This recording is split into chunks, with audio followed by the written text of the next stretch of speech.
함께 말씀 보겠습니다. 에베소서 5장 25절부터 27절까지 말씀입니다. 에베소서 5장 25절부터 27절까지 말씀입니다. 우리 세 절, 우리 길지 않으니까 다 같이 한번 25절부터 27절까지 다 같이 봉독하겠습니다. 남편들아, 아내 사랑하기를 그리스도께서 교회를 사랑하시고 그 교회를 위하여 자신을 주심같이 하라. 이는 곧 물로 씻어 말씀으로 깨끗하게 하사 거룩하게 하시고 자기 앞에 영광스러운 교회로 세우사 티나 주름 잡힌 것이나 이런 것들이 없이 거룩하고 흠이 없게 하려 하심이라. 아멘. 이 시간에는 갈리 찬양대의 찬양으로 하나님께 영광 돌리시겠습니다.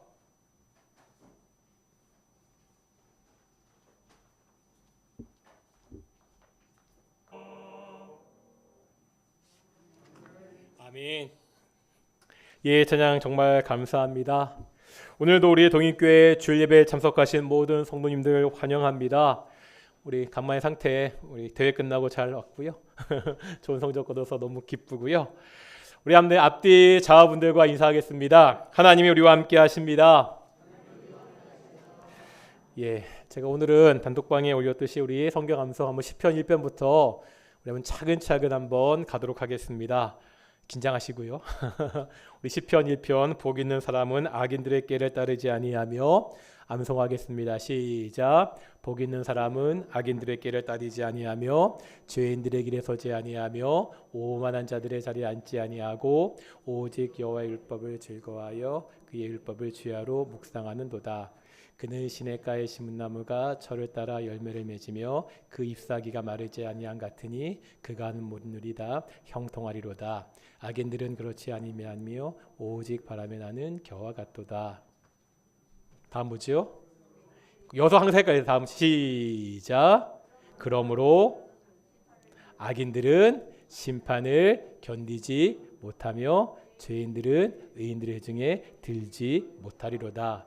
무릇 의인들의 길은 여호와께서 인정하시나 악인들의 길은 망하리로다. 아멘.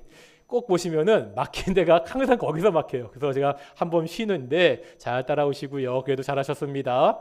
시편 23편 이건 좀 쉽죠. 여호와는 시작. 여호와는 나의 목자시니 내게 부족함이 없으리로다. 그가 나를 푸른 풀밭에 누이시며 쉴만한 물가로 인도하시는도다. 내 영혼을 소생시키시고 자기 이름을 위하여 의의 길로 인도하시는도다. 내가 사망의 음침한 골짜기로 다닐지라도 해를 두려워하지 않을 것은 주께서 나와 함께 하심이라. 주의 지팡이와 막대기가 나를 안위하시니라. 주께서 내 원수의 목전에서 내게 상을 차려주시고 기름을 내 머리에 부으셨으니 내 잔이 넘치나이다. 내 평생의 선하심과 인자하심이 반드시 나를 따르리니 내가 여호와의 집에 영원히 살리로다. 아멘. 두 곱이 넘었고요. 네, 마지막 우리 고린도전서 13장이 조금 헷갈리죠. 비슷한 말들이 막 반복돼서 오늘은 8절까지입니다. 8절까지 내가 사람의 방언과 시작. 내가 사람의 방언과 천사의 말을 할지라도 사랑이 없으면 소리나는 구리와 울리는 꽹과리가 되고 내가 예언하는 능력이 있어 모든 비밀과 모든 지식을 알고 또 산을 옮길 만한 믿음이 있을지라도 사랑이 없으면 내가 아무것도 아니요 내가 내게 있는 모든 것으로 구제하고 또 내 몸을 불사르게 내줄지라도 사랑이 없으면 내게 아무 유익이 없느니라. 사랑은 오래 참고 사랑은 온유하며 시기하지 아니하며 사랑은 자랑하지 아니하며 교만하지 아니하며 무례행하지 아니하며 자기의 유익을 구하지 아니하며 성내지 아니하며 악한 것을 생각하지 아니하며 불의를 기뻐하지 아니하며 진리와 함께 기뻐하고 모든 것을 참으며 모든 것을 믿으며 모든 것을 바라며 모든 것을 견디느니라. 사랑은 언제까지나 떨어지지 아니하되 예언도 패하고 방언도 그치고 지식도 패하느니라. 아멘. 수고하셨습니다. 우리가 그래도 열심히 한 거니까 포기하지 마시고 지금 진도로 가면 우리 한 7월 달까지는 꼭 끝낼 수 있을 것 같으니까 한번 올해 저희가 시편 1편, 23편, 고린도전서 13장을 다 암송하셔서 우리가 살아갈 때 이 말씀들이 우리 인생 가운데 큰 힘이 되었으면 그렇게 되기를 축원합니다. 다시 한번 인사하겠습니다. 하나님을 만나는 시간이 됩시다. 예, 아멘입니다. 유럽 여행을 가면 많이 방문하는 곳이 사원과 성당입니다. 큰 도시마다 도시를 대표하는 성당들이 있습니다.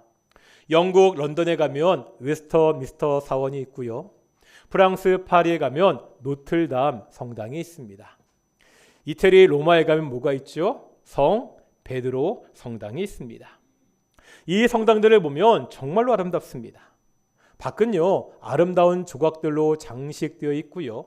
성당 내부로 들어가면 화려한 장식과 그림들을 볼 수가 있습니다. 이렇게 아름다운 성당 건물과 우리 동인교회 건물과 비교하면 초라하기 그지없지요. 사실 비교한다는 것 자체가 어불성설입니다. 하지만 우리는 이미 알고 있습니다. 교회의 아름다움은 결코 건물에 있지 않지요. 건물은 성도인 교회들이 모이는 장소뿐입니다. 교회 건물은 유명한 성당들에 비해 보잘것없어 보이는 것이 사실입니다. 하지만 우리 동인교회 성도들은 화려한 성당 건물보다 얼마든지 더 아름답고 영광스러울 수 있습니다. 오늘 본문은 우리 교회인 성도들이 얼마나 영광스러운 존재인지, 얼마나 아름다운 존재인지를 우리에게 보여주고 있습니다. 계속해서 가정에 대한 말씀을 보는 중이죠. 오늘 우리가 읽은 말씀도 부부 관계에 대한 말씀 중에 들어가 있습니다. 가정에 대한 말씀을 보다가 오늘 갑자기 이렇게 교회의 영광에 대한 말씀을 보는 이유가 있습니다. 왜 가정에 대한 말씀을 시작했지요? 안드레 프로젝트였습니다. 제가 안드레 프로젝트를 시작하면서 드렸던 말씀이 있습니다. 믿지 않는 가족들을 전도해서 교회에 나오게 하는 것은 그냥 교회 조직의 일원이 되게 하는 것이 아니라고 말씀드렸습니다.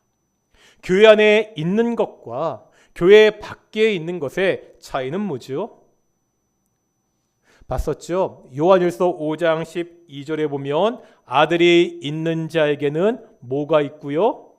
생명이 있고 하나님의 아들이 없는 자에게는 모두 없다고요? 생명이 없다고 했습니다. 아들 예수님을 믿는 자들에게는 생명이 있습니다. 아들 예수님이 없는 자들에게는 생명이 없습니다. 우리가 교회 안에 있다는 것은 생명을 가지고 있다는 겁니다. 우리가 이 생명을 위해 믿지 않는 우리의 가족들에게 복음을 전해야 됩니다. 오늘은 여기서 한 걸음 더 나아가겠습니다. 예수님을 믿고 생명을 얻어 성도가 된다는 것이 얼마나 영광스러운 일인가입니다. 우리의 가족들을 교회의 일원이 되게 하는 것은 이 영광스러운 일에 함께 동참하자는 거지요. 그동안 부부관계에 대해서 2주간 살펴보았습니다. 기억나시죠? 아내는 남편에게 순종해야 됩니다. 순종의 이유는 가부장적인 제도나 권력관계 때문이 아니었습니다. 왜 순종해야 되죠? 예수님이 교회의 머리가 되듯이 남편이 아내의 머리가 되기 때문입니다. 남편들은 아내들을 사랑해야 됩니다. 어떻게 사랑해야 되죠? 이 사랑은 그냥 감정적인 사랑이 아닙니다. 오늘 본문의 말씀과 같이 예수님이 교회를 사랑하듯이 사랑해야 됩니다. 성경을 보면 하나님과 하나님의 백성들의 관계, 예수님과 교회의 관계를 부부관계를 빌어 많이 설명합니다. 교회를 그리스도의 신부라 이렇게 이야기하죠. 교회가 그리스도의 신부입니다. 어떤 신부인가요? 오늘 본문 27절입니다. 처음에 보면 이런 구절이 있죠. 자기 앞에 영광스러운 교회로 세우사. 영광스러운 교회입니다. 그냥 신부가 아니라 가장 아름다운 신부의 모습입니다. 27절 후반부입니다. 그 모습을 어떻게 묘사하고 있습니다? 묘사하고 있습니까? 티나 주름 잡힌 것이나 이런 것들이 없이 거룩하고 흠이 없게 하려 하심이라. 제가 이 구절을 설명하면서 이 구절은 어떠한 신부의 모습을 연상하게 한다고 말씀드렸나요? 어떤 신부죠? 결혼식 당일 신부의 모습입니다. 결혼식 날 신부들은요, 아침 일찍부터 가서 전문가에게 신부 화장을 받습니다. 오랜 시간 화장을 합니다. 이렇게 화장을 마치고 이제 신부가 아름다운 웨딩 드레스까지 입습니다. 결혼식 날 신부는 누가 뭐래도 세상에서 가장 아름다운 모습을 가지고 있습니다. 제가 토요일 날 결혼식을 했습니다. 토요일에 결혼식이 끝나고 그 다음날 주일날 아내와 함께 주일 예배에 참석했습니다. 그때 아내랑 이런 농담을 한 적이 있습니다. 내일 교회 가는데 사람들이 못 알아보면 어쩌지? 어떤 뜻인지 아십니까? 혹시 이렇게 말하는 거 아니야? 목사님, 어제 옆에 있던 분이랑 오늘 오신 분 좀 다른 것 같은데요? 무슨 뜻인지 아시겠죠? 그만큼 결혼식 날 신부의 모습은 일생 중 가장 아름다운 모습입니다. 다른 날과 비교할 수 없습니다. 이 아름다운 모습이 바로 교회의 모습이라는 거죠. 교회는 결혼식 날 신부처럼 아름다운 곳입니다. 예수님을 믿어 교회가 된 성도는 바로 이렇게 아름답고 영광스러운 존재라는 것을 성경은 말씀하고 있습니다.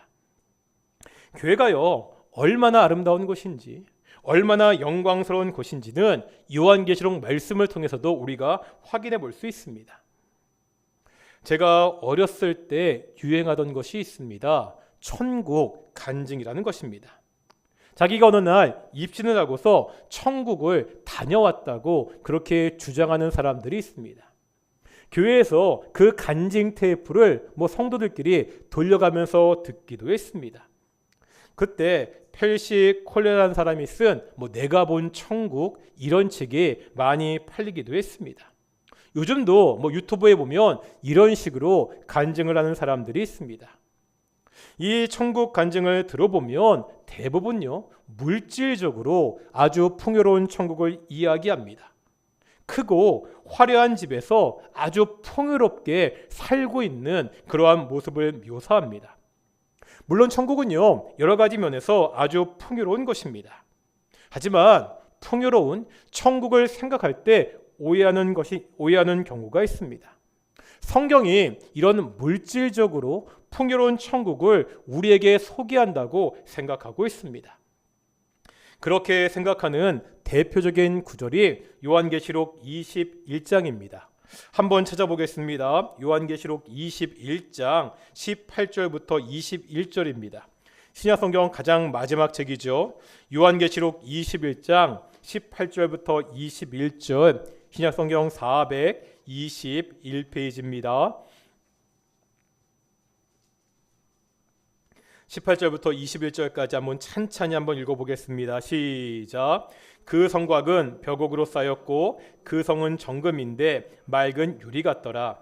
그 성의 성곽의 기초석은 각색 보석으로 꾸몄는데 첫째 기초석은 벽옥이요, 둘째는 남보석이요, 셋째는 옥수요, 넷째는 녹보석이요, 다섯째는 홍만호요, 여섯째는 홍보석이요, 일곱째는 황옥이요, 여덟째는 노곡이요, 아홉째는 담황옥이요, 열째는 비치옥이요, 열한째는 청옥이요, 열두째는 자수정이라.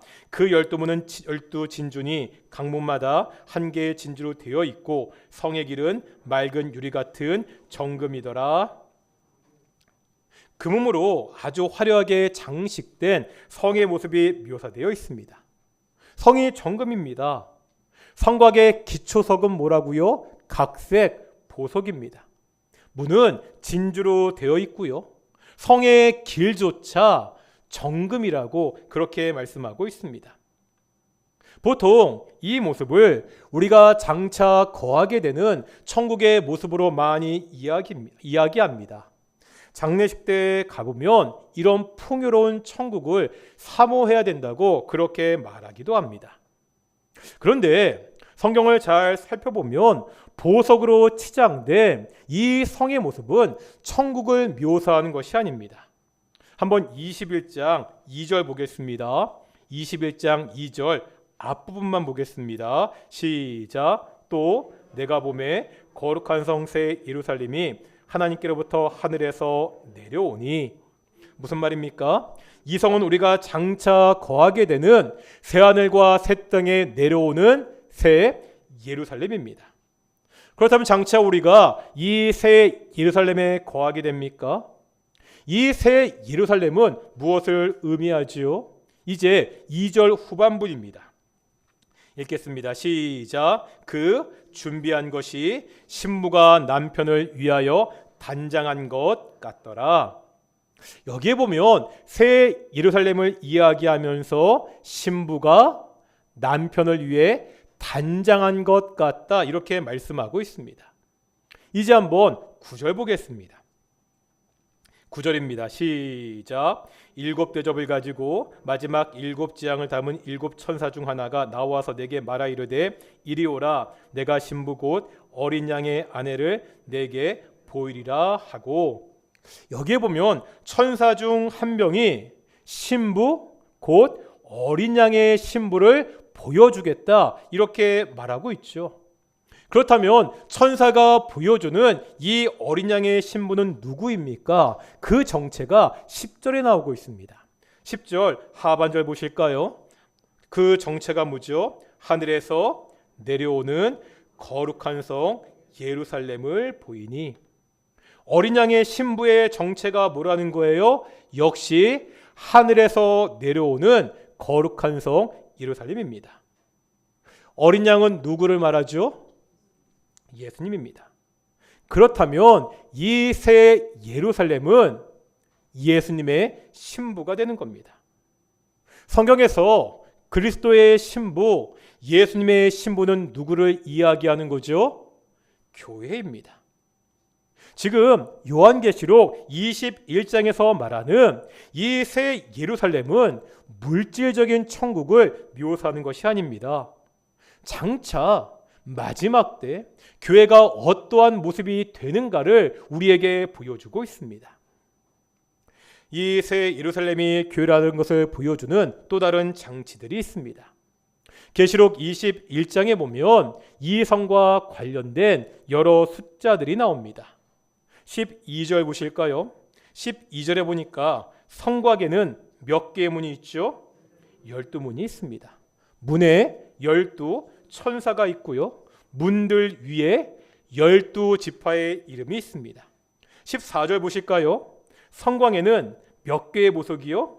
12기초석이 있고 그 위에 12사도의 이름이 있습니다.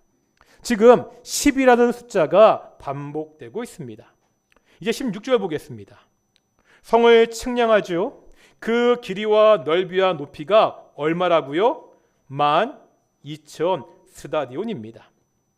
12,000은 어떻게 나오죠? 12 곱하기 1000입니다. 이제 17절 보실까요? 성곽이 몇 규빗이죠? 144 규빗입니다. 역시 산수입니다. 144는 어떻게 나오죠? 12 곱하기 12입니다. 역시 10이라는 숫자가 반복되고 있습니다. 성경에서 10이라는 숫자는 특별한 상징성을 가지고 있습니다. 구약 성경에서 이스라엘의 지파가 12지파였습니다. 구약의 12지파는 구약의 성도들을 상징합니다. 이제 이 10이라는 숫자는 신약으로 이어지죠. 어떻게 이어지죠? 예수님의 12제자입니다. 12제자는 신약의 성도들을 대표합니다. 바로 교회를 말합니다. 성곽이요 144 규빗입니다. 12 곱하기 10이라고 말씀드렸습니다. 구약의 성도와 신약의 성도가 합해서 하나님의 교회를 성취한다는 것을 보여주고 있습니다. 성의 크기가 얼마라고요? 12,000 스타디온입니다.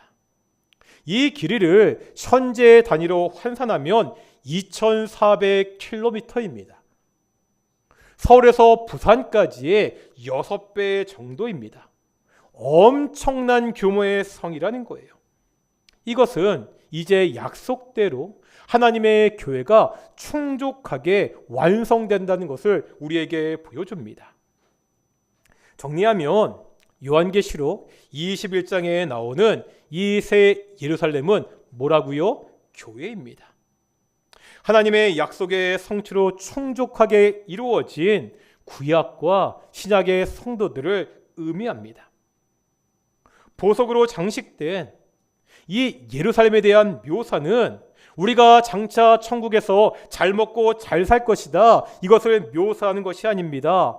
마지막 때 교회가 누리게 되는 그 영광스러운 모습을 우리에게 보여주고 있습니다.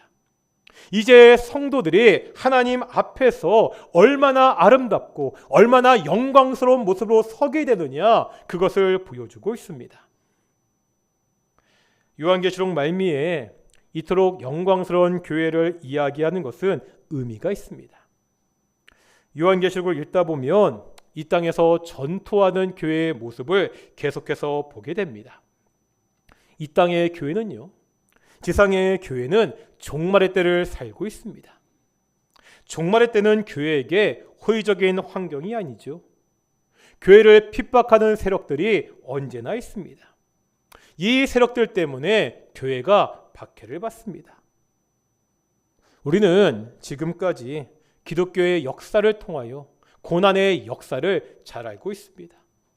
온갖 모욕과 육체적인 고통, 일상적인 삶의 박탈, 심지어 죽음까지도 감내한 우리 믿음의 선배들이 있었습니다. 사실 지금도 마찬가지입니다. 일상 곳곳에는 예수님을 믿는다는 이유로 핍박받고 고통받는 사람들이 여전히 있습니다. 가족에서 제외되고요, 마을에서 추방당하고 심지어 목숨을 잃는 경우가 지금도 있습니다. 이 나라도 마찬가지입니다. 비록 눈에 보이는 신앙의 핍박은 별로 없습니다.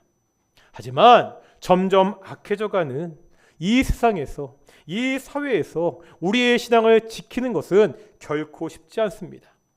우리가 신앙을 지키기 위해서 포기해야 되는 것, 손에 봐야 되는 일들이 점점 많아지고 있습니다.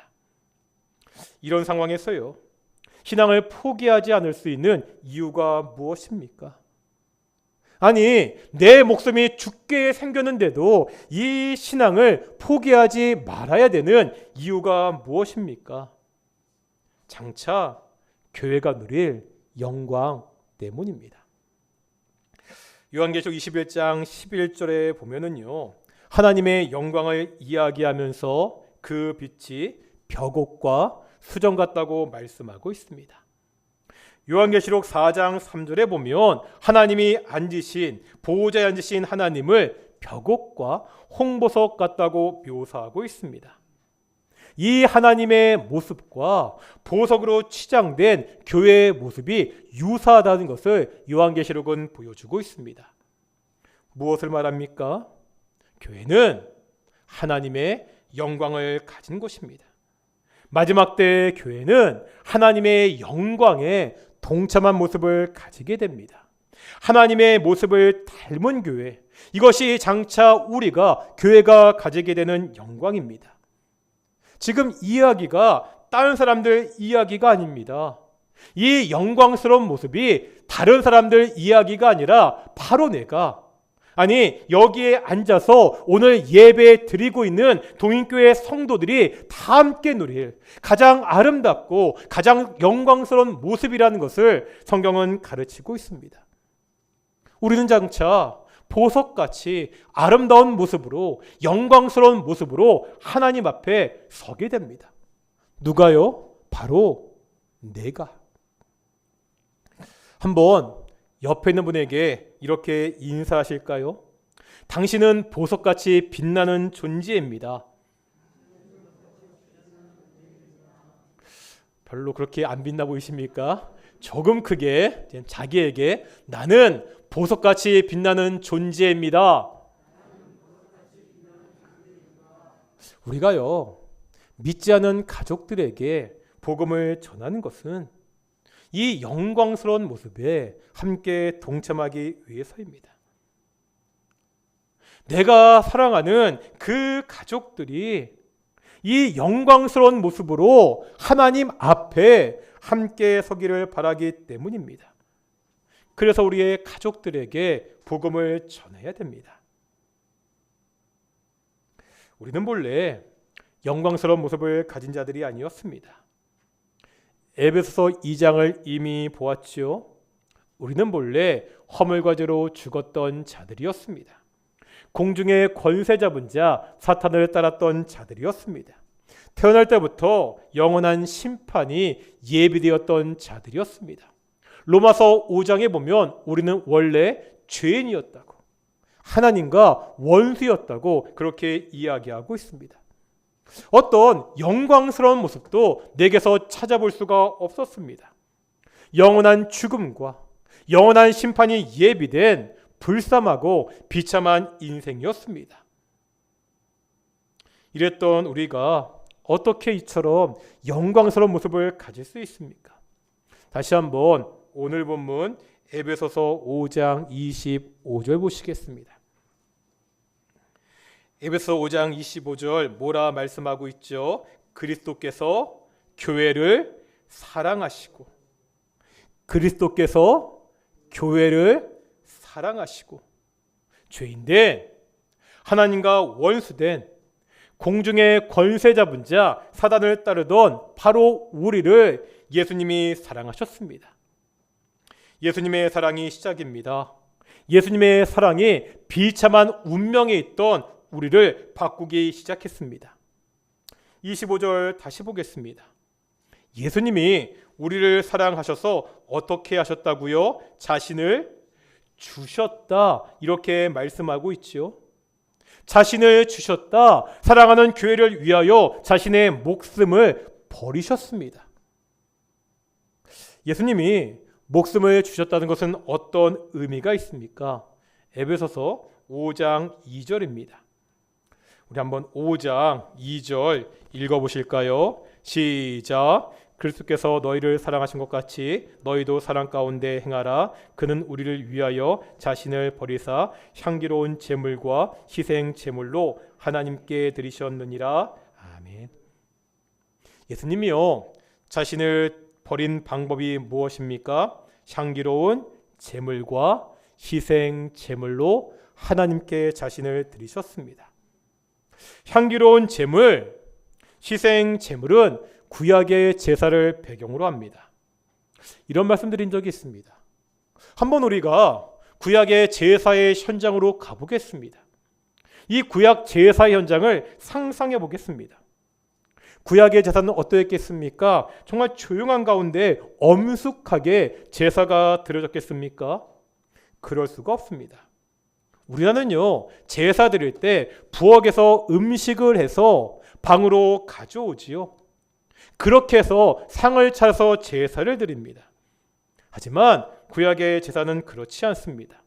어떡하죠? 제사장 앞에 살아있는 짐승을 가지고 오죠. 그 짐승을 죽입니다.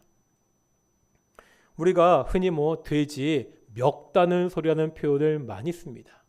이 멱이라는 것이 동물의 짐승의 목의 앞부분을 의미합니다. 예전에는요, 이 짐승의 멱을 따서 동물을 죽였습니다. 들어보신 분들은요, 이 소리가 얼마나 끔찍하고 듣기 싫은지 잘 아실 겁니다. 구약의 제사가 이랬다는 거지요. 제물이 된 짐승들이 죽으면서 외치는 단발마의 비명소리가 가득합니다. 아니, 소리만 납니까? 짐승을 잡을 때 시뻘건 피가 온 사방에 퍼지죠. 피가 튀기면 사방에는 피비린내가 진동합니다. 비명소리, 시뻘건 피비린내가 섞여 있는 현장이 바로 구약의 제사였습니다. 예수님이 자신의 목숨을 버리셨다, 자신을 주셨다고 할 때 이 구약의 제사가 배경입니다. 실제 예수님은요, 이런 끔찍한 죽임을 당하셨죠. 어디서? 십자가의 죽음입니다. 십자가의 죽음은 가장 악랄한 죄인이 당하는 죽음입니다. 십자가의 죽음은 나체로 벗겨져서 온갖 치욕을 당하는 죽음입니다. 십자가의 죽음은 참을 수 없는 육체적 고통을 동반하는 죽음입니다. 십자가의 죽음은 하나님께 저주받아 버림받은 자가 당하는 죽음입니다. 예수님이 우리를 위하여 이 십자가의 죽음으로 자신을 주셨습니다. 오늘 본문은 이것이 예수님의 사랑이라고 우리에게 말씀하고 있습니다. 우리가 이 사랑으로 교회가 되었습니다. 이 사랑으로 결혼식 날 가장 아름다운 신부의 모습이 되었습니다. 이 사랑으로 마지막 때 하나님 앞에 가장 영광스러운 모습으로 서게 됩니다. 복음이 뭐죠? 복음은 이 예수님의 사랑입니다. 우리가 믿지 않은 가족들에게 복음을 전하는 것은 이 예수님의 사랑으로 초청하는 것입니다. 가장 아름답고 가장 영광스러운 모습으로 초대하는 것입니다. 다시 한번 도전합니다. 올 한 해 우리의 가족들에게 우리의 복음을 전해야 됩니다. 내가 받은 이 사랑으로, 내가 장차 누릴 이 영광으로 초대해야 됩니다. 오늘 말씀을 묵상하며 함께 기도하는 시간 되기를 소망합니다. 허물과 죄로 죽었던, 영원히 저주받았던 나를 살리신 그 예수님의 사랑, 하나님 사랑 다시 묵상하는 시간 되기를 소망합니다. 내가 장차 가장 거룩하고 가장 아름답고 가장 영광스러운 모습으로 서게 된다는 이 말씀을 다시 한번 묵상하기를 소망합니다. 하나님, 믿지 않는 우리의 남편, 우리의 아내, 우리의 자녀들, 우리의 형제 자매들을 이 사랑으로 초대하기 원합니다. 이 영광의 모습으로 초청하기 원합니다. 우리의 가족들에게 복음을 전하기 원합니다. 쉽지 않습니다. 어렵습니다. 하나님 도와주십시오. 믿지 않은 우리의 가족들이 이 복음을 받아들이고 이 사랑 안에, 이 영광 안에 거하게 해주십시오. 우리와 함께 기도하며 나아가겠습니다.